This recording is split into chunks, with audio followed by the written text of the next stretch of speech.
नमस्कार। जय श्री राम। कभी कभी कुछ ऐसा टाइटल होता है तो मेरे दर्शक और सामाजिक परिवार के सदस्यों का भरोसा ही उठ जाता है और मुझ पे ही चढ़ बैठते हैं। मैंने ये नहीं कहा है कि 15-16 सीटें बीजेपी हार गई। टाइटल ये है कि 15-16 सीटों में संघर्ष है। इसका दूसरा पहलू ये है कि मेरे दृष्टिकोण में 64 लोकसभा सीटें जो उत्तर प्रदेश में जहां पर बीजेपी को कोई परेशानी नहीं, लेकिन मेरा दृष्टिकोण दूसरा है। अभी मैं कुछ चीजें एक्सपोज करूंगा।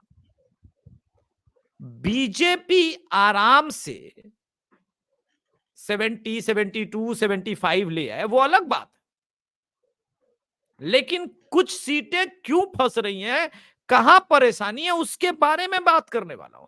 और आपको वो जाननी चाहिए सीटें जहां पर मुसीबत क्रिएट हुई है, और उसका कारण अभी अविनाश भाई से मैंने पहले ही वो डेटा ले लिया था जब हम बात कर रहे थे आने से पहले कि क्यों कहां क्या परेशानी हो रही है। सिर्फ मोदी और योगी के भरोसे ये 65 सीटों की बात नहीं है। बाकी जो 15 सीटें हैं वो सिर्फ मोदी और योगी के भरोसे हैं, वही चमत्कार करेंगे। लेकिन उससे पहले मैं कुछ कहना चाहता हूं। लोगों ने कहा राजपूत नाराज हैं, राजपूत नाराज हैं। 2022 में मैंने ही और अविनाश भाई ने 2022 के चुनाव में ब्राह्मण वाला मिथ तोड़ा था। ब्राह्मण नाराज है। अब हुआ कि भाई ब्राह्मण तो हट नहीं रहे, तो अच्छा राजपूत टूटेंगे क्या, ट्राई किया जाए। तो भाई राजपूत बहुत नाराज हैं योगी सरकार से। ठीक है, आज मैं अभी उसका पोल खोलता हूं। दोपहर के सत्र में मैंने कहा था कि कुछ फेक हैंडल्स हैं जो चलाए जा रहे हैं और लड़वाया जा रहा है, और आप उस ट्विटर हैंडल पे जब जाएंगे, चूंकि प्योर राजपूतों की बात करता है, तो वहां पे आपस में राजपूत वर्सेस फलाना ढिमकाना, और खुद राजपूत ही तलवार उठाए हुए हैं। उनको पता ही नहीं है कि उनका किस प्रकार से मिसयूज हो रहा है। उसको भी, चूंकि मेरे परम मित्र अविनाश भाई स्वयं क्षत्रिय है, लेकिन जो ट्विटर हैंडल चला रहे हैं उनको यह भी पता नहीं होगा कि क्षत्रिय कितने प्रकार के होते हैं। क्यों मैंने ऐसा कहा, उसका उदाहरण देता हूं। जय राजपुताना ट्विटर हैंडल चला रहे हैं चौधरी राजपुताना चौपाल, दानिश चौधरी, यूनुस चौधरी, मोनू चौधरी। ट्विटर हैंडल भी दिखा देते हैं। अभी मैं ट्विटर हैंडल भी आपके सामने लेकर आ रहा हूं।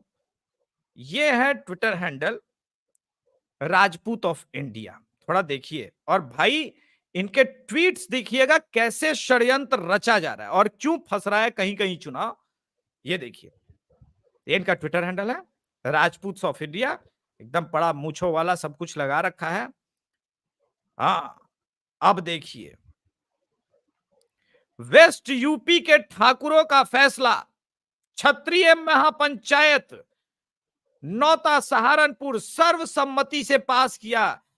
राजपूत महाजातिवादी पार्टी बीजेपी इंडिया को वोट नहीं देगा। कहां के लिए? सहारनपुर के लिए। अभी देखिए आगे का खेल। क्षत्रिय कभी स्वाभिमान से समझौता नहीं करना चाहते, लोकतंत्र ही क्यों ना हो। वेस्ट यूपी में राजपूतों ने सहारनपुर में किया चक्का जाम। ये देखिए, हालांकि चक्का में लोग ट्रैप में फंसते हैं अविनाश भाई, सबसे बड़ी बात। और मैंने कई कारण से आज अविनाश भाई को सोच समझ के बुलाया कि अविनाश भाई को क्यों मैं आज शो में इनवाइट कर रहा हूं। अब मैं कुछ सीटों की बात करता हूं। 64 सीटें मेरे दृष्टिकोण में कहीं नहीं जा रही है, और जो बची हुई 16 है उसमें से 50% इधर जाएंगी, 50% उधर जाएगी, लेकिन टेक्निकली जानी चाहिए थी 70%। मैं सीट बाय सीट फिर इनसे पूछूंगा कहां क्या परेशानी है। मुरादाबाद, रायबरेली, पीलीभीत, आजमगढ़, मैनपुरी, संबल, प्रतापगढ़, जौनपुर मेरे हिसाब से नहीं आना चाहिए था लेकिन अब है रिस्क में। जौनपुर, रामपुर, नगीरा, सहारनपुर, घोसी, बिजनौर, श्रावस्ती, कैराना, बदायूं, मैनपुरी। भाई हाँ, मैनपुरी तो मैंने बता ही दिया। मैनपुरी, इन सब में टक्कर है तो क्यों है। स्टेप बाय स्टेप पहले शुरू करेंगे जहां पे बिल्कुल नहीं होना चाहिए था, प्रतापगढ़। ये प्रतापगढ़ का क्या चक्कर हुआ अविनाश भाई, और क्यों ऐसा हो गया? देखिए, जो जो गुप्ता जी पिछली बार जीते थे, सामने जो लखनऊ पब्लिक स्कूल के चेयरमैन है उनको सपा ने टिकट दिया है। अब ठीक है। संगम लाल गुप्ता कार्यकर्ताओं से तो कभी मिले नहीं, ऊपर से संगम लाल गुप्ता जो प्रचार करते हैं या जो 5 साल काम किए, उसमें 2-3 फैक्टर थे। संगम लाल गुप्ता के साथ मारपीट भी हुई थी, आपको पता है, बीच में तो कुर्ता उर्ता फट गया था, बहुत सारी चीजें हुई थी। संगम लाल गुप्ता कहते हैं कि देखो भाई, मुझे तो टिकट मिल गया है, वोट मोदी को देना है तुम्हें, ठीक है, तो मेरे जो वोट है वो मेरे हैं, बाकी वोट जो मेरे पास आएगा वो मोदी का आएगा, तो तुम मुझे नहीं हराओगे, मोदी को हराओगे। इस तरीके की चीजें वो कह रहे हैं संगम लाल गुप्ता। देखिए, ये पब्लिक और कार्यकर्ता के बीच से आनी चाहिए बातें, किसी कैंडिडेट को ये बात नहीं कहनी चाहिए। बिल्कुल, बिल्कुल। तो ये निगेटिव छवि है संगम लाल गुप्ता की। दूसरी चीज की, संगम लाल गुप्ता ने एक तरीके से वहां पे अगर देखा जाए तो जो सामान्य वर्ग के मतदाता हैं, जो बीजेपी का कोर वोटर है, उसको एक तरीके से दरकिनार कर दिया। उस वर्ग का कोई भी व्यक्ति गया तो संगम लाल गुप्ता ने उसका काम नहीं किया, बहुत सारी चीजें हैं। संगम लाल गुप्ता बेसिकली मोदी के खिलाफ नहीं है, वहां एंटी इनकम्बेंसी, वहां संगम लाल गुप्ता के खिलाफ है। और सबको लगता था कि संगम लाल गुप्ता का टिकट कटेगा। उत्तर प्रदेश में जो सबसे पहला टिकट कटने की बात थी वो ये थी कि संगम लाल गुप्ता का तो टिकट कट जाएगा। बिल्कुल बिल्कुल। अब नहीं कटा, इसलिए वहां पे समस्या आ रही है। मैं आपको बता दूं कि अब वहां की सीट संभालना है तो सिर्फ एक ही व्यक्ति है जो वहां की सीट संभाल सकता है, वो है रघुराज प्रताप सिंह। अगर रघुराज प्रताप सिंह से सेटिंग नहीं करेगी बीजेपी, तो बीजेपी के लिए प्रतापगढ़ बहुत मुश्किल स्थिति में है आज के डेट में। एग्जैक्टली। मैं दर्शकों से यही कहना चाह रहा था। की फैक्ट और अभिषेक तिवारी शो, ये 2 चैनल को बहुत मास लेवल पे रिपोर्ट किया गया। अगर आप देखेंगे पिछले 15 दिन के एनालिटिक्स को, तो अचानक से हमारा रात का शो तो फिर भी चलता है, पर दिन के शो में बहुत ज्यादा हैम्पर हो रहा है।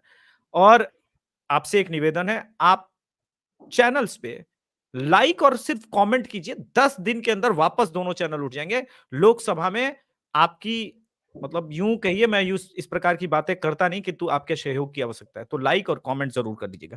चलिए, मैं सेकंड सीट पे आता हूं। इसीलिए मैंने कहा था कि 14 में कोई दिक्कत नहीं है, और आप टाइटल पढ़िए, मोदी और योगी के भरोसे, यानी बाकी 16 जिन सीटों पे हम बात कर रहे हैं वो मोदी योगी के भरोसे, या एक जगह अब जैसे प्रतापगढ़ में तो रघुराज प्रताप सिंह। नेक्स्ट, टेक्निकली रायबरेली में दिक्कत उतनी आने नहीं चाहिए थी, लेकिन रायबरेली अभी भी क्यों प्रॉब्लमेटिक हो रहा है, या थोड़ा बहुत क्यों फंस रहा है? देखिए, रायबरेली में अगर कोई गांधी परिवार से आएगा तो चुनाव जोरदार होगा, गांधी परिवार से नहीं आएगा तो बीजेपी जीत जाएगी। रायबरेली में बहुत स्पष्ट है, और अभी तक टिकट क्लियर नहीं हुआ है। कोई कह रहा है प्रियंका गांधी आएंगी, कोई कह रहा है कोई आएगा, कोई कह रहा है कोई आएगा। तो जब स्थिति वहां बहुत क्लियर नहीं है, लेकिन आप मान करके चलिए अगर गांधी परिवार से कोई आएगा तो सीट पे टक्कर होगी, बढ़िया जोरदार वाली टक्कर होगी। आप फिर स्पष्ट नहीं कर पाएंगे कि कौन जीतेगा कौन हारेगा। ये है रायबरेली की स्थिति इस समय। जी, ओके, अगली सीट उठाते हैं। ये पीलीभीत, ये सीट 2019 में किसी के मन में डाउट नहीं था कि पीलीभीत में कोई समस्या हो सकती है। 2024 में ऐसा क्या हो रहा है वहां पे? देखो, ये परंपरागत रूप से मेनका गांधी वहां से 6-7 बार जीती, 2 बार वरुण गांधी भी वहां से जीत चुके हैं चुनाव। तो आप देखेंगे तो 84 के बाद से ऐसा नहीं है कि बीजेपी से हर बार जीती है, जनता पार्टी से जीती, जनता दल से जीती हैं, निर्दल जीती हैं। तो वो लोगों की वो पुश्तैनी सीटें हैं, और इसमें नो डाउट कि उन लोग अपनी सीट पे काम करते हैं, रहते हैं। मतलब ऐसा नहीं है कि राहुल गांधी की तरह नहीं है वो लोग, मेनका गांधी और वरुण गांधी की नहीं, अब एक बार आए, चुनाव प्रचार किए और जीत के चले गए, फिर पलट करके नहीं देखे। वो लोग रहते हैं, यही एक कारण रहा है कि वो लगातार वहां से जीतते रहे हैं। और एक तरीके से वो फिर बीजेपी में जब आ गई, बीजेपी में जब रही, बीजेपी से जब लड़ी, तब बीजेपी से वो जीतती रही। तो वो उनकी एक अपनी पुश्तैनी सीट है। वरुण गांधी को वहां टिकट नहीं मिला है। वरुण गांधी के पास वहां अपनी कैपेसिटी में ठीक ठाक वोट है। अब एक ही चारा वहां पे है, और अगर वरुण गांधी बीजेपी की हेल्प नहीं करेंगे तो बीजेपी पीलीभीत नहीं जीतेगी, आप इसको मान लीजिए। दूसरा कारण है कि जो अजय मिश्रा टेनी वाला जो कांड हुआ था, आपको पता होगा। हाँ बिल्कुल। हाँ, तो पीलीभीत एक ऐसी सीट है उत्तर प्रदेश में जहां पे आप देखेंगे तो पंजाबी समुदाय के ठीक ठाक वोटर हैं। ठीक ठाक, बहुत ठीक ठाक। तो एक ये भी कारण है। और वो कौन से पंजाबी समुदाय के वोटर है, उसमें से मैक्सिमम वो लोग हैं जो आजादी के बाद आए, जो पंजाब पाकिस्तान चला गया, वो लोग हैं। तो वो उस चीज को लेकर के थोड़ी सी एक चीजें हैं। यही कारण रहा है कि वरुण गांधी ने किसान आंदोलन या अन्य बहुत सारी चीजें हैं जिसका विरोध किया वहां पे खुद ही अपनी डेमोग्राफी सरकार का, स्ट्रक्चर और की वजह वही कारण रहा कि उनका टिकट कटा भी। तो पीलीभीत में इसलिए समस्या है। लेकिन जो वहां से बीजेपी के उम्मीदवार हैं जितिन प्रसाद, वो से। बहुत कमजोर नहीं है, लेकिन उनको एटलीस्ट, क्योंकि देखिए वरुण गांधी के पास भी वोट वही है जो बीजेपी वाला सिस्टम था। अपना बिल्कुल। जो पर्सनल है उसको भी अगर उसमें जोड़ दिया जाए तो सारा कुछ कंसोलिडेट होकर के बीजेपी को मिलता था। अगर वरुण गांधी इंटरफेयर भी ना करे तो भी बीजेपी जीत सकती है उसको। हाँ, जैसे मतलब वरुण गांधी वरुण न गांधी को इधर रहे ना इंडिकेटिव नहीं उधर रहे बोलते। तब भी बीजेपी जीत जाएगी। लेकिन अगर वरुण गांधी के लोग और वरुण गांधी ने कोई मैसेजिंग कर दी इंटरनल, तो बीजेपी के लिए हम्म सीट मुश्किल हो जाएगी, फिर फंस जाएगी वो सीट। वो इस सीट पे तो मेरी स्पेशल नजर है। वो जैसे जैसे चुनाव होगा हम इसको बताएंगे कि वरुण गांधी की एक्टिविटीज क्या चल रही है। अगली सीट पे पहुंचते हैं, नगीना की सीट। यार ये सीट, मतलब मुझे डेमोग्राफी की वजह से मैं बोलना नहीं चाह रहा था, लेकिन बहुत दिन से मन में था कि यार ये सीट कहीं डाउट में है। फिर जब चंद्रशेखर रावण ने ताल ठोका तो मैं थोड़ा रिलैक्स हो गया कि नहीं नहीं अब तो चंद्रशेखर, लेकिन मुसलमान चंद्रशेखर रावण की तरफ शिफ्ट हो नहीं रहे हैं। चिल्ला जरूर रहे हैं, लेकिन ग्राउंड पे जो सेंटीमेंट है वो हो नहीं रहा है। क्यों फंस रही है नगीना की सीट? देखो, नगीना की सीट पे मुस्लिम तो मुस्लिम है ही, वो एक तरीके से आप उसको मान करके चल सकते हैं कि वो एक दलित बाहुल्य सीट है, सुनिश्चित सीट है। ठीक। हम्म अब समस्या वहां पे क्यों है? देखिए, जो बीजेपी, पश्चिमी उत्तर प्रदेश और पूर्वी उत्तर प्रदेश में एक अंतर समझिएगा आप। पश्चिमी उत्तर प्रदेश में जो जाटा वोटर है, मैं हम्म सारे दलित की बात नहीं कर रहा हूं, जाटा वोटर, हाँ, स्पेशली जाटा वोटर, हरिजन वोटर की बात कर रहा हूं, वो बीजेपी को बड़े मात्रा में वोट देता है, जबकि हाँ, पूर्वांचल में नहीं देता। बिल्कुल पूर्वांचल में वो बसपा के साथ जाता है। अब बिल्कुल। समस्या ये है कि रावण के पास वो वोट जा रहा है जो मायावती के पास नहीं जाएगा। मायावती ने वहां से टिकट दिया सुरेंद्र पाल सिंह को। हम्म हाँ, ठीक है। अब यहां सिचुएशन क्यों फंस रही है? यहां सिचुएशन इसीलिए फंस रही है कि अगर वो वोट बसपा की तरफ भी चला गया, जिस दलित वोट के भरोसे, जिस जाटा वोट के भरोसे बीजेपी बैठी हुई है, और रावण के पास भी चला गया, तो समस्या हो जाएगी बीजेपी के लिए। क्योंकि बाकी जो सपा का वोट है, जो मुस्लिम वोट है, और अब चूंकि मनोज कुमार भी लड़ रहे हैं, तो मनोज कुमार बहुत कमजोर कैंडिडेट नहीं है। एक बात आप अरे मान बढ़िया, लीजिएगा नगीना नहीं के नहीं बढ़िया संदर्भ कैंडिडेट में। है भाई, बढ़िया। ठीक है। हालांकि ओम कुमार बीजेपी से लड़ रहे हैं, वो भी कमजोर कैंडिडेट नहीं है। कैंडिडेट सारे अच्छे हैं, तीनों ही हम्म पार्टियों के। सुरेंद्र पाल भी ठीक ठाक कैंडिडेट हैं, बहुत कमजोर नहीं। वो बसपा के पास अभी अदर का वोट नहीं बचा हुआ, तो इसलिए आप मान सकते हैं कि बसपा वहां कमजोर है। कल ही तो आकाश ये आनंद ने जो रैली में बात बोली है, वो हम्म हड़काया है जो, वो बहुत खतरनाक। मतलब मैं उसकी स्पीच को सुनकर के एक बार बोला यार ये तो राहुल गांधी और अखिलेश से बहुत आगे की चीज को कमान दिया है मायावती ने। कोई मजाक नहीं है जिस प्रकार की बातें उन्होंने मंच से बोली हैं, बहुत जबरदस्त। लेकिन उस पर बाद में आएंगे जी, आगे। तो इसलिए नगीना की सीट फंस गई है, फंसी हुई सीट है। आप इसको आप 100% नहीं मान सकते कि जीत सकती है। आजमगढ़ तो एज एक्सपेक्टेड हम लोगों ने जीत के बावजूद, निरहुआ जब जीते थे तब भी ये बोला था कि Azamgarh is still not safe for BJP. और संभवतः वही कारण है कि पिछली बार इसलिए हरा दिया कि परिवार से कोई ना आए आजमगढ़ लड़ने और कैडर को मिले, और इस बार आजमगढ़ लोकसभा का चूंकि इंपॉर्टेंट चुनाव है तो इसलिए वो फंसा हुआ है। देख और देखिए, मैं बताता हूँ, आजमगढ़ में 2 सीटें, एक लालगंज सीट है, एक आजमगढ़ सीट है। ठीक है ना, जी, प्योर दोनों ही आजमगढ़ के अंदर अंदर ही आती है। बिल्कुल बिल्कुल। लालगंज पे कोई समस्या नहीं है, क्योंकि पिछली बार की जो अलायंस की प्रत्याशी थी वो भी बीजेपी में आज आ चुके हैं। नीलम सोनकर को बीजेपी ने टिकट ही दिया है, तो ठीक चुनाव वहां हो रहा है, वहां पे बीजेपी ठीक अपर हैंड पे है। आजमगढ़ में क्या दिक्कत हुई? आजमगढ़ में बसपा की तरफ से आने वाले संभावित उम्मीदवार थे गुड्डू जमाली। गुड्डू जमाली 2-3 विधानसभा में ठीक ठाक इंपैक्ट रखते हैं, जैसे मुबारकपुर हो गया, गोपालपुर हो गया, इन सब में ठीक गोपालपुर ठाक हो गया। इंपैक्ट है। पिछली बार निरहुआ जब उपचुनाव में जीते थे, तो आप उठा करके देखिएगा कि 3.5 लाख के आसपास वोट गुड्डू जमाली को मिला गुड्डू था। तो जमाली को उसमें मिला ऐसा था, नहीं था कि यस। सारा वोट दलितों का था, उसमें मुस्लिमों का भी ठीक ठाक वोट मिला था। और और अमीर बहुत है गुड्डू जमाली। गुड्डू जमाली एक चीज समझिएगा, गुड्डू जमाली बाद में एमआईएम में चले गए थे जब बसपा ने टिकट नहीं दिया, और सपा से टिकट मांग रहे थे विधानसभा चुनाव में। लेकिन गुड्डू जमाली की एक छवि है। गुड्डू जमाली की एक छवि ये है कि गुड्डू जमाली का विरोध कोई नहीं करता था। रीजन क्या था कि थाने की पॉलिटिक्स करता नहीं है। उत्तर प्रदेश का घोषित एकमात्र विधायक था जो अपनी संपत्ति 250 करोड़ रुपए से अधिक की डिक्लेयर्ड संपत्ति बताता है व्यक्ति, जो एफिडेविट में देता है। तो पैसे की उसके पास कमी नहीं है, एक तरीके से आप देखा जाए तो पैसे की उसके पास कमी नहीं है, और निगेटिव कैंपेन नहीं करता था बहुत ज्यादा गुड्डू जमाली। तो गुड्डू जमाली को अगर बसपा से, गुड्डू जमाली बसपा से आता तो मुस्लिम वोट उतनी बड़ी मात्रा में कंसोलिडेट नहीं हो पाते।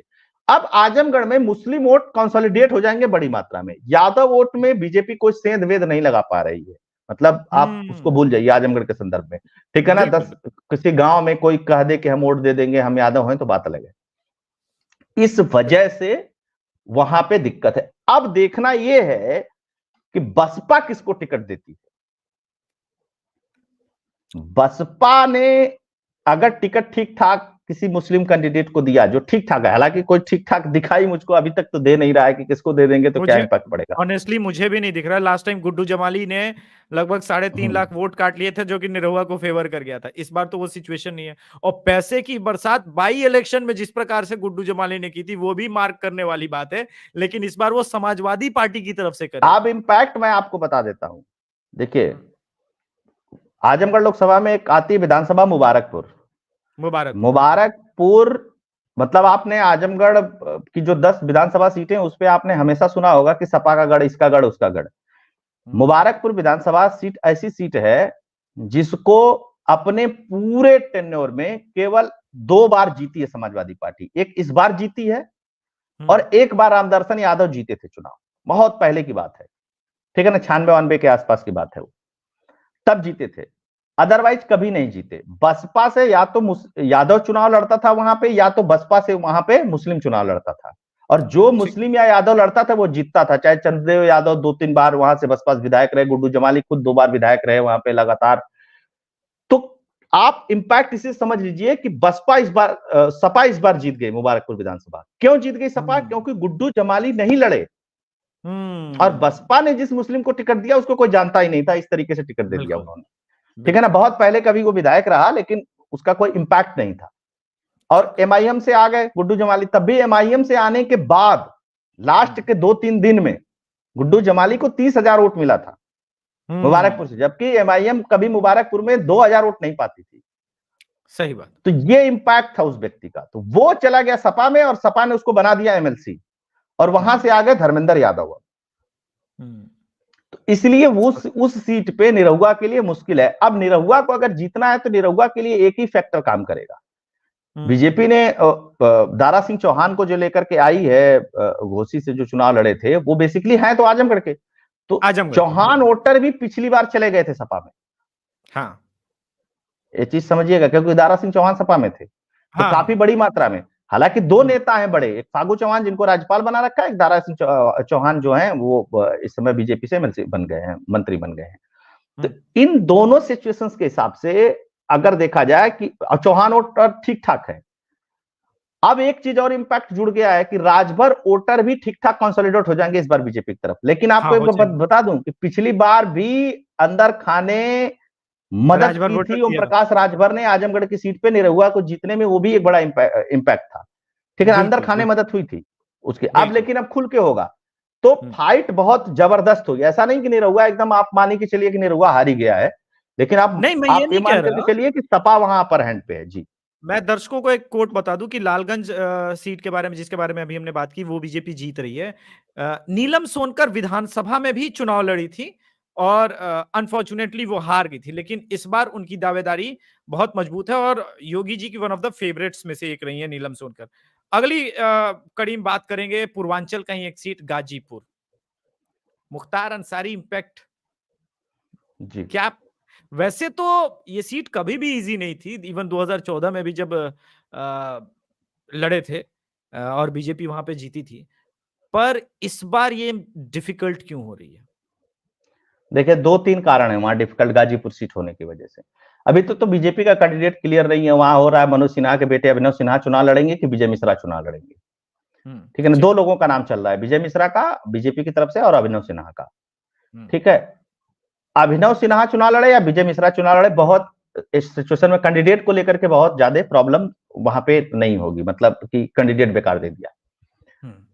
सोचिए बीजेपी ने वहां से संगीता बलवंत जो गाजीपुर सदर सीट से थी उनको राज्यसभा भेज दिया। बिंद है वो, मतलब आप एक तरीके से निषाद साहनी मल्ला जो भी कह लीजिए, उनको उस बिरादरी से वो आती है। अब समस्या जानते हैं बीजेपी के लिए सबसे बड़ी क्या है? एक तो कैंडिडेट सबसे बड़ी समस्या है वहां पे कि मतलब दोनों कैंडिडेटों में लड़ाई की समस्या देना नहीं तो है। भूमिहार ही है, देना तो आपको भूमिहार ही है। हाँ, अब मैं आपको बताता हूं, एक करंडा क्षेत्र आता है, ठीक, करंडा। अच्छा, गाजीपुर के सिचुएशन में मैं बता दूं कि गाजीपुर की सीट पे भूमिहार वोटरों की संख्या 50 से 60 हजार के बीच में है। गाजीपुर का जो भूमिहार वोटर लगभग 1.5 लाख के आसपास जो है वो चला जाता है बलिया सीट पे। ठीक है, वो जो मोहम्मदाबाद जो मुख्तार का विधानसभा है वो सब सारी चीजें चली जाती है बलिया में। ठीक है, अब जो गाजीपुर की सीट है, गाजीपुर के सीट पे अगर टेक्निकली बीजेपी के वोटर को देखा जाएगा तो उसमें ठाकुर वोटर ज्यादा हैं, वो लगभग 1.5 लाख के आसपास है। 1.5 लाख। अब ठाकुरों का वहां टसल है और भूमिहारों का वहां टसल है, दोनों का। बिल्कुल बात समझिए, जो ठाकुर टसल है भूमिहार टसल की बात आप करेंगे तो वो सिर्फ उत्तर प्रदेश में कहीं नहीं आपको दिखाई देगा, वो एक जगह दिखाई देगा, गाजीपुर की सीट पे। ठीक है, अब बीच में चला कि ओम प्रकाश राजभर को सीट मिल जाएगी तो ब्रजेश सिंह चुनाव लड़ेंगे, तो सब कुछ कहानी वहां पे चली। अब वहां पे बीजेपी में भी दो धड़ा है, एक चंचल सिंह का धड़ा है जो एमएलसी है, एक धड़ा है जो इनका है, जो एलजी साहब है, मनोज सिन्हा का धड़ा है। मनोज सिन्हा वाला। हाँ, 3 बार टोटल सांसद हो चुके हैं मनोज सिन्हा। मनोज सिन्हा को विकास पुरुष के नाम पे भी जाना जाता है। मुख्तार परिवार ने सांसदी के नाम पे गाजीपुर में कोई काम नहीं किया। आप किसी से पूछेंगे, किसी से भी पूछेंगे काम किसने किया है तो कहेगा मनोज सिन्हा। पिछले बार सीटें अलायंस में चली गई, सीट अलायंस में चली गई, मनोज सिन्हा ज्यादा वोट पाए थे 2014 के अपेक्षा, फिर भी हार गए क्योंकि वो सपा बसपा का कॉम्बिनेशन बन गया, बहुत तगड़ा कॉम्बिनेशन बन गया। बिल्कुल बिल्कुल, बहुत तगड़ा कॉम्बिनेशन बन गया। अब वहां पे एक चीज है, वहां पे आप विजय मिश्रा को टिकट दीजिए, समझिएगा इसको, विजय मिश्रा को टिकट दीजिए, राजनाथ सिंह और योगी आदित्यनाथ की रैली कराइए, तो गाजीपुर सीट निकलेगी। अगर इस स्ट्रेटजी पे गाजीपुर में काम करेंगे तो सीट निकल जाएगी, अगर इस स्ट्रेटजी पे काम नहीं करेंगे तो सीट फंसी हुई है। मैंने दर्शकों से यही कहा है कि ये जो 16 सीटें हम बात कर रहे हैं फंसी हुई है, और किसके भरोसे? मोदी योगी के भरोसे। जो मैंने टैगलाइन में लिखा है कि सीटें मोदी योगी के भरोसे, ये बहुत इंपॉर्टेंट है कि बीजेपी स्ट्रेटेजी किस प्रकार से अपनाती है। और एक बात और, उत्तर प्रदेश से जो खबरें आ रही है, बहुत सारे सांसद जो रिलैक्स मोड में चल रहे हैं, जिनको टिकट मिल चुका है, वहां का कैडर में कि मोदी बाबा आएंगे, योगी बाबा आएंगे, जादू की छड़ी घुमाएंगे, सब हो जाएगा, वो थोड़ा सा मुझे परेशान ऑब्वियसली कर रहा है। लेकिन उसके बारे में फिर भी 64 सीटों पे कोई प्रॉब्लम नहीं है। और इसका भी जो हम 15-16 की बात कर रहे हैं, इसमें से भी अगर आप कहें 50% तो भी बीजेपी का मार्जिन 72-73 के आसपास एनडीए पहुंच रही है। मैं वो नहीं कह रहा हूं, हम बात कर रहे हैं कि क्यों प्रॉब्लम में है ये 16 सीटें। ओके जी, अब आते हैं सहारनपुर। सहारनपुर का तो एक मैंने वो राजपूत वाला सब कुछ दिखा भी दिया दर्शकों को, लेकिन फिर भी आप आगे एक्सप्लेन कीजिए। मैं आप लोग के प्रश्न आखिरी 5 मिनट में लूंगा जी। देखिए, सहारनपुर में राघव लखन पाल को बीजेपी ने फिर से रिपीट किया है, पिछली बार चुनाव हार गए थे ये। इमरान मसूद है और बसपा से माजिद अली है, 3 लोग चुनाव लड़ रहे हैं यहाँ पे जी। अब इमरान मसूद वही है जिन्होंने मोदी को कहा था कि बोटी बोटी काट दूंगा, टुकड़े टुकड़े काट दूंगा। इमरान मसूद कई सारी पार्टियों में जा चुके हैं, सपा में चले गए, टिकट नहीं मिला, उसमें चले गए, कांग्रेस में चले गए, बसपा में चले गए, मतलब सब पार्टियों में चले गए हैं। इधर रिसेंट में आप 2-3 साल में देखेंगे तो अब इमरान मसूद, कांग्रेस, सहारनपुर सीट किसको मिली है? कांग्रेस को मिली है, कांग्रेस को मिली है, और इमरान मसूद चुनाव लड़ रहे हैं। इमरान मसूद को अखिलेश का भी समर्थन है, अखिलेश का विरोध नहीं इमरान मसूद को लेकर के, ठीक। अब राघव लखन पाल की जीत इस बात पे सुनिश्चित होगी कि माजिद अली कितना वोट बटोर पाते हैं। एग्जैक्टली, माजिद अली अगर 40-50 हजार वोट पा जाते हैं तो राघव लखन पाल को कोई नहीं हरा सकता, फिर राघव लखन पाल जीत जाएंगे, वहां पे कोई समस्या नहीं है। लेकिन अगर माजिद अली इतना नहीं ले पाते हैं वोट तो फिर दिक्कत हो जाएगी। आप लोगों को, दर्शकों को एक चीज और बता दूं कि बसपा ने जब पहले बार में 9 मुस्लिमों को टिकट दिया था तो लोगों ने कहा कि बीजेपी की मदद करेगी, लेकिन जब 13 ब्राह्मणों को बसपा ने टिकट दिया तो किसी ने नहीं कहा कि बीजेपी का लॉस होगा। तो ये नरेशन है मैं वही कह रहा चुनाव हूं में। कि ये जो एक देखिए, इस इलेक्शन में एक चीज और मैं देख रहा हूं, अभी बंगाल गया, जमुई गया, बिहार को तो मैं पूरा कवर कर ही रहा हूं ना। मुस्लिम्स जितना क्रिस्टल क्लियर है वो 2019 के मोड में है। 2019 में भी इसको हराना था किसी कीमत पे, लेकिन इस बार वो मिशन मोड पे लगा हुआ है। मैं कई ऐसे मदरसे जानता हूं, मस्जिदें जानता हूं जहां पे 10-10, 15-15, 50-50 सिस्टम लगे हुए, और वहां पर लड़के अपने आप में अलग अलग आईडी और फर्जी बना करके काम चल रहा है। वो हम लेटर ऑन आगे एक्सपोज करेंगे। पर अगली सीट यार, ये श्रावस्ती और बदायूं तो फंसनी नहीं चाहिए थी, ये क्यों फंस रही है दोनों?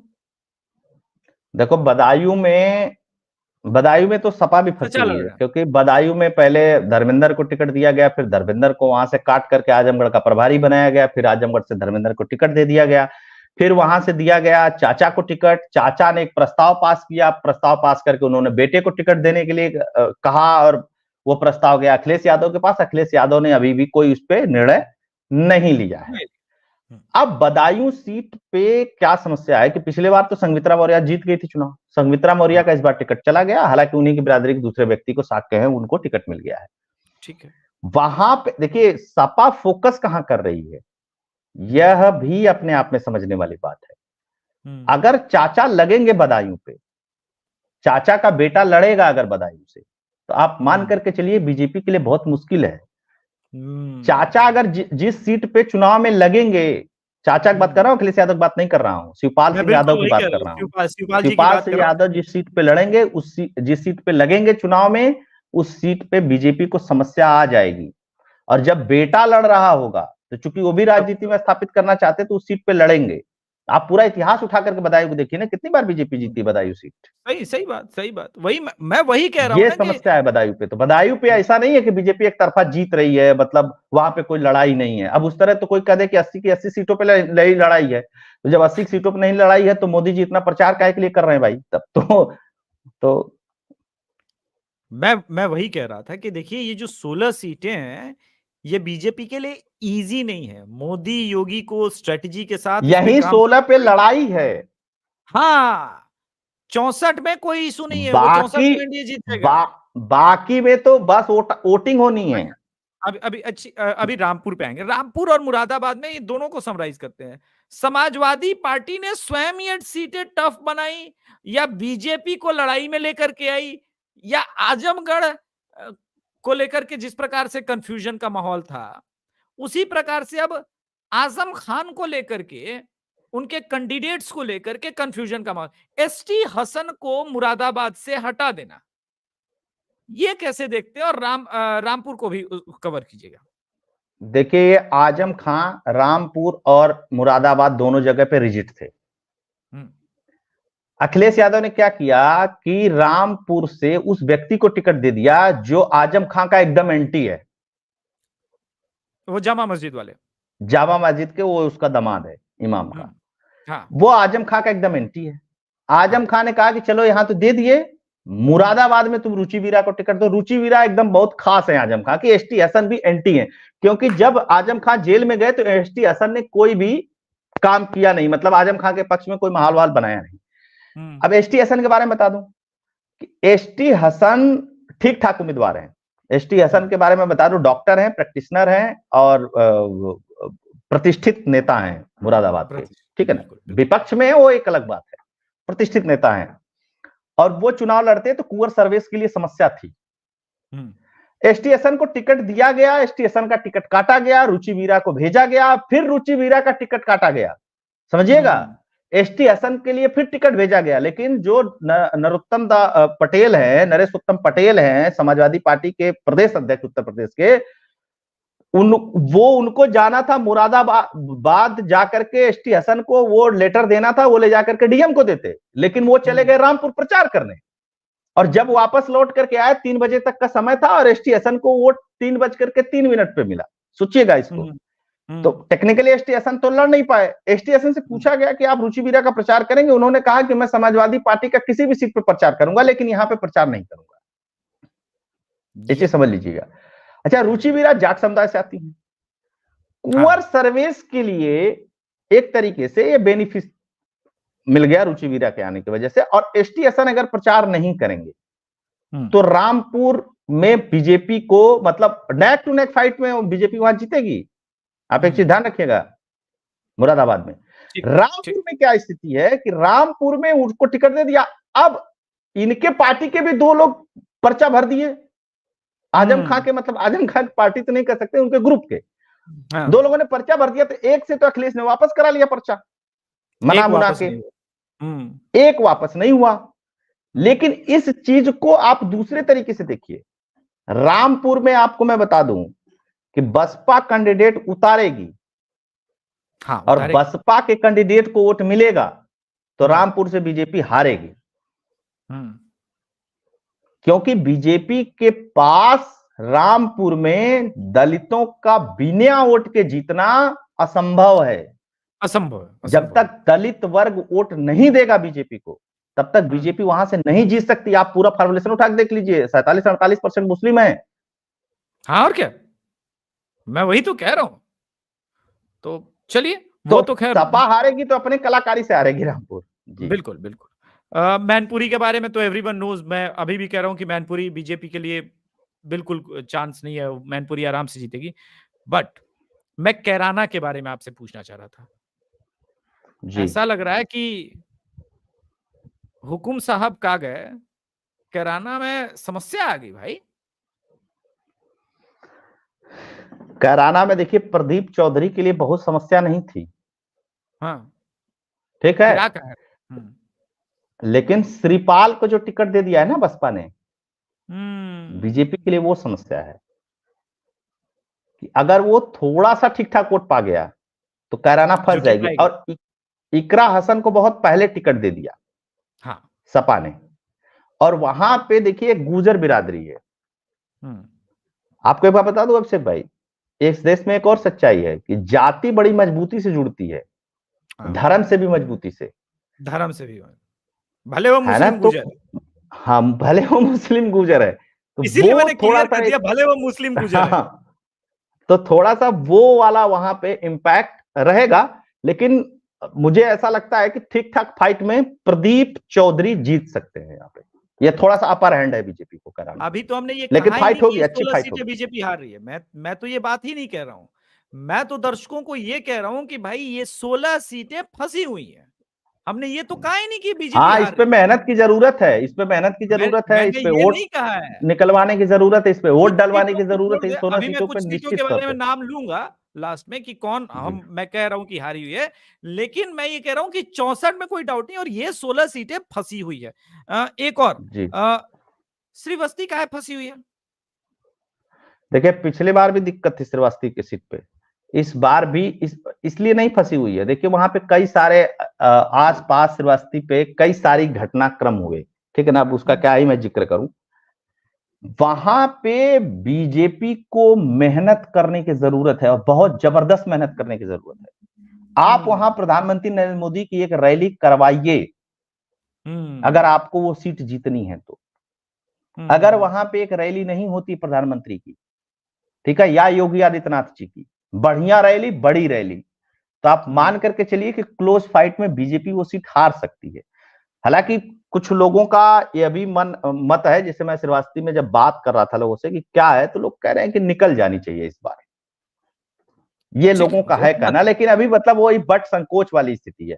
जैसे रहा है ना, जैसे आप कहेंगे कि लखनऊ कौन जीत रहा है, मैंने कहा एकदम भाजपा जीत रही है, शर्त लगा लो 1 लाख का, 2 लाख का, जैसे वो वाली स्थिति नहीं है। अब कोई पूछे गाजियाबाद में क्या है, भाजपा जीत रही है एकदम मस्ती से, कोई दिक्कत नहीं गाजियाबाद में। तो आप इस तरीके से नहीं कर सकते हैं जी। हाँ, बिजनौर लास्ट, ये 16वीं सीट बिजनौर, इसको एक्सप्लेन कीजिए। देख ले, बिजनौर है रालोद के पास, ठीक है ना, बीजेपी के पास नहीं है, रालोद के पास बिजनौर है। और चंदन चौहान यहां से चुनाव लड़ रहे हैं, दीपक सैनी सपा से लड़ रहे हैं, और विजेंद्र चौधरी जो है बसपा से लड़ रहे हैं। मतलब एक जाट बसपा से भी आ गया है। हाँ। लेकिन सैनी, आपने एक चीज देखा, मेरठ में जब नरेंद्र मोदी जी ने रैली किया, तो इस संभवतः मुझको नहीं पता है कि सैनी कब किस प्रदेश में मुख्यमंत्री बना है, हरियाणा में बने हैं सैनी इस बार मुख्यमंत्री। तो उनको भी लाया गया था। पश्चिमी उत्तर प्रदेश में 2-2 रैलियां हुई नरेंद्र मोदी का, दोनों रैलियों में हरियाणा के मुख्यमंत्री जो सैनी है उनको लाया गया था मंच पे, ताकि सैनी वोटर इधर उधर ना हो। सैनी बीजेपी का वोटर है और ठीक ठाक सैनी वोटर है यहाँ पे, इस सीट पे, बिजनौर सीट पे। और सैनी वोटर अगर 50% से ऊपर भी चला गया दीपक सैनी के साथ, तो रालोद के लिए यहां पे दिक्कत हो जाएगी, फिर फंस जाएगी सीट जयंत चौधरी। एग्जैक्टली। हालांकि चौधरी विजेंद्र सिंह जो बसपा से आ रहे हैं, मुझको नहीं लगता कि उनको 10-15 हजार वोट और बसपा के वोट के अलावा मिलेगा, लेकिन बिजनौर सीट जीतने के लिए जो सैनी फैक्टर है वो थोड़ा सा प्रॉब्लम कर रहा है। तो ओवरऑल यही कंक्लूजन निकलता है। अब मैं प्रश्न ले लूंगा आपके। अभिषेक वाजपेयी कह रहे हैं कानपुर में भी हेलीकॉप्टर कैंडिडेट ले आए, बीजेपी को एक बेहद ही बेकार, मोदी कानपुर के लिए नहीं किया, एक प्रत्याशी नहीं दे पाए मोदी, इसका क्या करे भाई। कानपुर में कोई समस्या नहीं है, देखिए आप नाराज हो सकते हैं, लेकिन कानपुर में पंडित जी जो है ना वो देंगे भाजपा को ही, वो आप भूल जाइए क्या। देखिए वो अब कानपुर में मैं आपको बता देता हूं, रमेश अवस्थी लड़ रहे हैं बीजेपी से, कांग्रेस से लड़ रहे हैं आलोक मिश्रा, और बीजेपी से लड़ रहे हैं कुलदीप भदौरिया। ठीक है, आलोक मिश्रा को कांग्रेस के खाते में गई ये सीट। जायसवाल किसी समय में वहां पे बड़े तगड़े नेता कांग्रेस के माने जाते थे, उनको उनका काम खत्म हो गया, मतलब उनका दौर और सारी चीजें खत्म हो गई। अब मुझे बहुत संशय है कि वहां पे इनको बहुत वोट मिल सकता है। कानपुर विशुद्ध रूप से आप मान करके चलिए कि बीजेपी का, हाँ ठीक है, स्थानीय लोगों को लगता है कि भैया आप इधर उधर का कैंडिडेट मत लाइए, यहीं का कैंडिडेट लाइए, तो ठीक रहता है। बहुत सारे लोगों की इस बात को लेकर के नाराजगी रहती है, लेकिन बीजेपी का जो कोर वोटर नाराज होता है, उसकी एक खासियत होती है, वोट देने वाले नहीं जाएगा, लेकिन वो कांग्रेस को वोट नहीं देगा। मैं वही कह रहा हूँ, बीजेपी के वो कैडर के साथ ये है भाई। यूपी नहीं बल्कि गुजरात, राजस्थान में भी राजपूत नाराजगी की खबरें सोशल मीडिया पर वायरल हो रही है। आप लोग कैसे भी करके एमॉक्सिसिलिन जैसे हैंडल को काउंटर कीजिए, अपनी तरफ करेंगे। अभी तो मैंने वो एक्सपोज किया ना कि वो किस प्रकार के लोग हैं, ये जो राजपूत ऑफ इंडिया है। अभिषेक भाई मैं एक बात बता देता हूँ, कि मैं राजपूत बेशक हूं, लेकिन मैं एक राष्ट्रवादी और हिंदुत्व वाली विचारधारा में विश्वास रखने वाला व्यक्ति हूं। मध्य प्रदेश का चुनाव चल रहा था ना, तो कर्णी सेना बम्पर विरोध कर रही थी मामा का, मतलब बम्पर विरोध। हाँ ठीक है ना, क्या हो गया, क्या रिजल्ट पे क्या इम्पैक्ट डाल दिए, इम्पैक्ट क्या डाल दिए। बिल्कुल। दूसरी चीज कि जब आप रिएक्शन में जाते हैं ना, तो दूसरा भी एसोसिएशन में आ जाता है, इस बात को ध्यान रखिएगा हमेशा। जब आप रिएक्शन में जाते हैं तो दूसरा एसोसिएशन में आ जाता है। मैं आपको एग्जांपल बताता हूं, उत्तर प्रदेश में सपा ने 2022 के चुनाव में माहौल बनाया, वो दुबे को लेकर के जो माफिया था, वो जो मारा गया, उसको लेकर के माहौल बनाया, ब्राह्मण नाराज है, ये है वो है, दिस दैट दो सारी चीजें। ठीक है, थोड़े बहुत पॉकेट में लोग नाराज रहते हैं, ठीक है ना, उसको पूरी बिरादरी की नाराजगी नहीं माना जाता। लेकिन हुआ क्या, उसका परिणाम मैं आपको बताता हूं।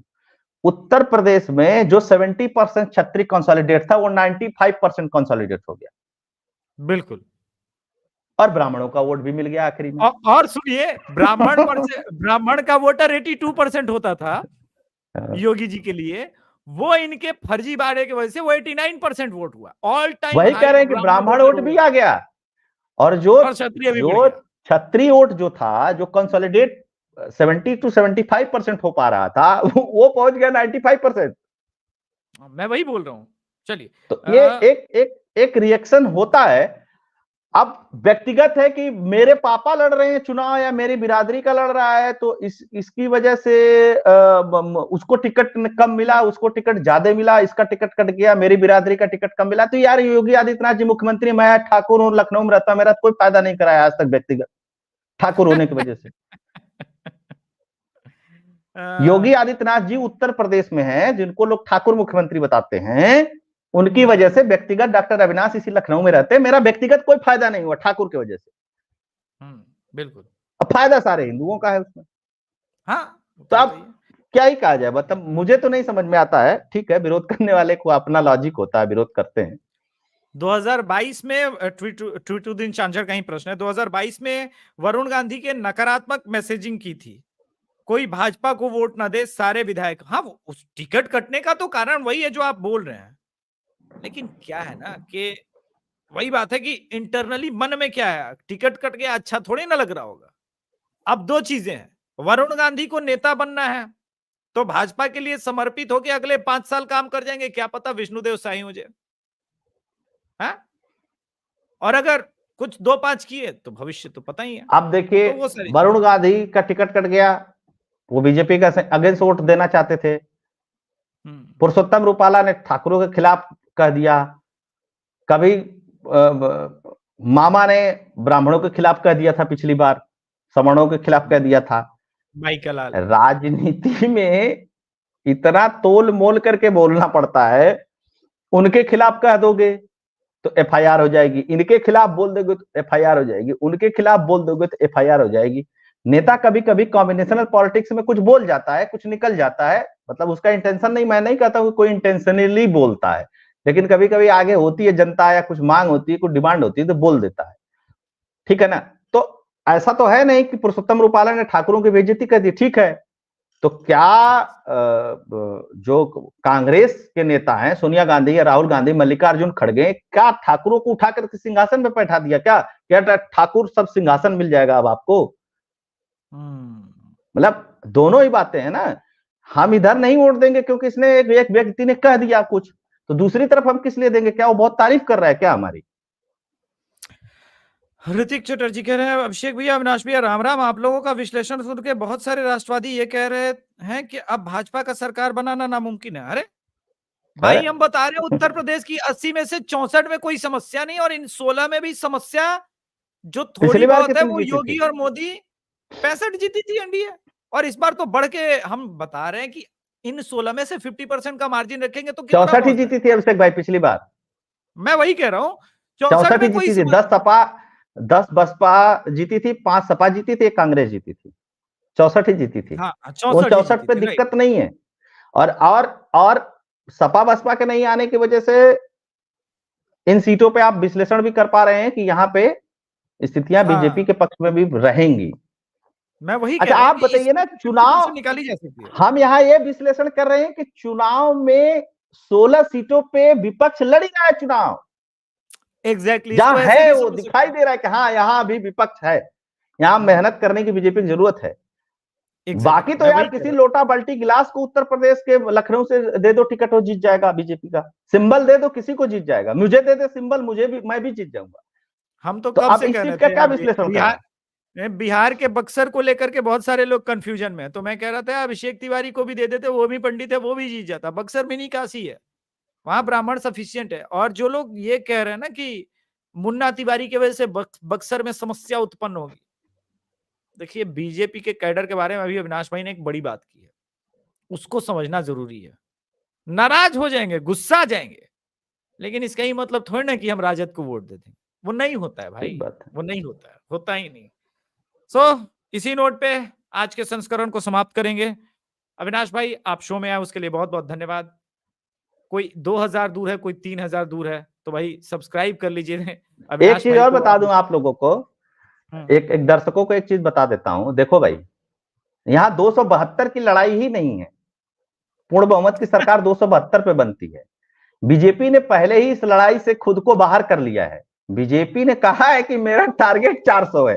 तो अब डिस्कशन का विषय ये लोगों के पास है कि 400 आएगी कि नहीं आएगी। अब ये विषय ही नहीं है कि बीजेपी सरकार बना रही है कि नहीं बना रही है। तो उधर से आप निश्चिंत रहो। कांग्रेस खुद कह रही है कि मैं 400 नहीं जीतने दूंगा। बात वो भी नहीं है, मैं तो 302 की भी बात नहीं कर रहा हूं। मैं कह रहा हूं कि क्या बीजेपी की अकेले सीटें 302 के ऊपर कितना अधिक होगा? वो 20 होगा, 25 होगा, कितनी अधिक सीटें बीजेपी पाएगी? 302 के ऊपर का नंबर मैं बात कर रहा हूं। मैं ये नहीं कह रहा हूं कि 272 नहीं आ रही, वो तो मन में कुछ हो भी नहीं सकता संशय शंका। बात 16 सीटों पे थी कि ये 16 सीटें मोदी योगी के भरोसे क्यों हैं, और जैसे गुप्ता जी के बारे में अभी एक्सप्लेन किया प्रतापगढ़ को लेकर के, वो जो मैं जौनपुर बता देता हूं आपको, जौनपुर एक छूट गई थी अभिषेक भाई, वहां से हाँ, जौनपुर कांग्रेस के पूर्व मंत्री गृह राज्य मंत्री जो हैं उनको टिकट वहां से दिया गया, उनका देखिए नाम मैं भूल रहा हूं, आप और बता धनंजय दीजिएगा। सिंह का जेल जाना भी इंपैक्ट किया है। हाँ गलत देखिए, गलत आप टैक्स धनंजय समझते हैं चला कि गया। धनंजय सिंह की क्या स्थिति है, धनंजय सिंह क्यों जेल गए हैं, उसमें किसका किसका हाथ है किसका नहीं हाथ है, लेकिन जनता के बीच में मैसेज चला गया कि धनंजय सिंह चुनाव न लड़े, इसलिए उनको जेल भेज दिया गया। हाँ, और और धनंजय योगी सिंह के भिजवाया। पास अपना वोट है, हाँ है आप भाई, समझिएगा। जदयू से बंदा लड़के सेकंड नंबर पे था भाई, जदयू से बंदा हाँ, लड़के। तो अपना वोट है। अब धनंजय सिंह, चूंकि ठाकुर बाबू सीट है, वो वहां पे वही मैक्सिमम बीजेपी की तरफ से उन्हीं को टिकट मिलता। अब धनंजय सिंह जेल नहीं जाते तो स्थिति समझ सकते। अब धनंजय सिंह को अगर मनाना है, धनंजय सिंह के इंपैक्ट को कम करना है, तो फिर बहुत सारे बीजेपी में ऐसे नेता हैं जो इंपैक्ट को कम कर सकते हैं, मैं नाम नहीं बताऊंगा, वो धनंजय सिंह को मना सकते हैं कि भैया आप कुछ मत करिए, आप डाउन रहिए, लेकिन जिनको बीजेपी ने टिकट दिया है ना, वो भी गुरु आदमी है। हाँ वो तो है, वो तो है। तो ये भी एक बात है, तो वहां पे भी लड़ाई अच्छी होगी, नो डाउट। लेकिन अगर धनंजय सिंह के परिवार से कोई लड़ता है या खुद धनंजय सिंह लड़ते हैं, हालांकि मुझे उम्मीद कम लग रही है, तो समझिए कि आप स्थिति खराब रहेगी हाँ, जौनपुर में। हाँ बिल्कुल बिल्कुल बिल्कुल बिल्कुल। अरे जी, वो तो मिर्जापुर, ये अनुप्रिया पटेल डेमोग्राफी के वजह से जीत रही हैं, काम के वजह से थोड़ी ना जीत रही हैं। पता सब कुछ होता है, लेकिन कहिए कि फंस नहीं रही है तो उस लिस्ट में नहीं है। अविनाश जी, गुजरात में जो रूपाला कांड हुआ राजपूत का, वो राजस्थान, उत्तराखंड और यूपी में नुकसान करेगा? नहीं भाई, इतना नहीं आप कोई लोग मतलब नहीं। मत लीजिए, ये सब मतलब मत लीजिए। लीजिए जी घोष का एक और क्वेश्चन आ गया, वरुण गांधी से विष्णु देव साई का क्या, अच्छा ये विष्णु देव साई का कंपैरिजन क्यों किया? मैंने ये नहीं कहा कि वो मुख्यमंत्री बन जाएंगे, लेकिन आपको विष्णु देव साई जी के बारे में बता दूं, 4 बार से एमपी थे, टिकट नहीं दिया, लोगों ने कहा रे इतने इंपॉर्टेंट आदमी को आप लोगों ने होल्ड पे रख दिया, समाप्त कर दिया, राजनीति समाप्त कर रहे हैं, डायरेक्ट सीएम बनाया। मैं क्या कह रहा हूं, 5 साल मेहनत कीजिए, बीजेपी रिवॉर्ड देती है। उठपटांग बयान देंगे, प्रवेश वर्मा जी की तरह हो जाएगा काम, फिर हमको मत कहिएगा। हुआ ना, आवश्यकता क्या है, जो पिच मोदी और योगी सेट कर रहे हो उस पिच पे चलिए ना, उस पिच पे खेलिए। आप काहे पेशावर के पिच पे जाकर के बैटिंग करते हैं? देखो भाई, किसी भी पार्टी में सब लोग लीडर नहीं हो सकते हैं, मतलब वो तो फिर वही बात होगी कि हम लोगों के यहाँ गांव में एक कहावत कही जाती थी, देखिए कि अगर किसी मठ पे बहुत ज्यादा योगी हो जाएंगे तो उस मठ की स्थिति खराब हो जाएगा। अब किसी परिवार में सब मालिक हो जाएं, हाँ, तो फैसला फिर गलत समस्या सही है। हो सकता है, मैं उसकी बात नहीं कर रहा हूं, लेकिन परिवार में सभी मालिक हो जाएं तो फिर परिवार कैसे चलेगा? बिल्कुल बिल्कुल बिल्कुल भाई बिल्कुल। देखिए, अभी बहुत सारे नए लोगों को लगता होगा जो पॉलिटिक्स को समझते हैं कि ये मोदी और शाह का रिजीम है। अरे भैया, एक बार अटल आडवाणी जोशी का भी रिजीम था, लोग उससे बाहर सोचते ही नहीं थे। हाँ, वो हर एक दौर वो भी में होता रिजीम है। था, अब इनका रिजीम है, फिर ये हटेंगे कोई और आएगा। कोई परिवार की पार्टी थोड़ी ना है कि इनके बेटे आ जाएंगे। बिल्कुल बिल्कुल जी, बिल्कुल। So I think we covered all 16 seats, अब 15 पुरुषोत्तम सीट्स। रूपाला का एक ही स्थिति कि पुरुषोत्तम रूपाला माफी मांगे।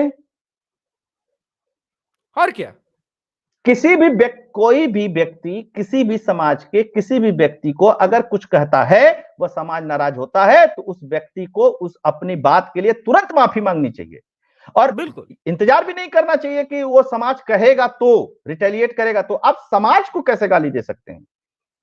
आप किसी मैं वही समाज को नहीं गाली दे सकते। बिल्कुल आप किसी व्यक्तिगत किसी से प्रॉब्लम है तो आप उसको कुछ कह लीजिए, क्या दिक्कत है? रोहन त्यागी, अरे भैया सारी बिरादरी नाराज ही है क्या, कोई बिरादरी खुश हो जाए? देखिए विपक्ष का ये भी प्लान कोई होता है कि नाराज नहीं है यार, मैं आपको बता रहा हूं ना, एक करणी सेना भी अफवाह चल रहा था, उत्तर प्रदेश में ब्राह्मण नाराज है, ये भी अफवाह चल रहा था, तो ये सब होता है। और चुनाव में देखो भाई, सबको टिकट नहीं मिलेगा भाई, टिकट तो एक ही को मिलेगा ना, तो फिर वही बात हो गई ना। गलत तो नहीं कह चलिए, रहा हूं ना अभिषेक भाई, बिल्कुल सबको बिल्कुल टिकट बिल्कुल। नहीं मिल सकता है। ठीक है ना। पर्टिकुलर किसी के समर्थक कहीं नाराज है, नारा लगा दिए, सोशल मीडिया पर लिख दिए, तो सबका प्रतिनिधित्व थोड़े करने लगे। राजनाथ सिंह योगी आदित्यनाथ ठाकुरों का प्रतिनिधित्व नहीं करते हैं, ये संगठन वंगठन क्या प्रतिनिधित्व करेंगे यार, बताइए ना। ठाकुरों का नेता कौन है भाजपा में?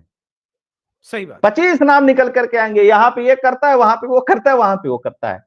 ब्राह्मणों का नेता कौन है? अच्छा बताइए, भाजपा में यादवों का नेता कौन है? भाजपा में सैनियों का नेता कौन है? भाजपा में अभी पिछड़ों का 2 नेता दिन कौन है? से भाजपा में आप दलितों का बिलीव नहीं नेता कौन करेंगे, है? आप बिलीव नहीं करेंगे, फर्स्ट फेज में औरंगाबाद में सुशील सिंह खड़े हुए हैं, वो स्वयं क्षत्रिय हैं।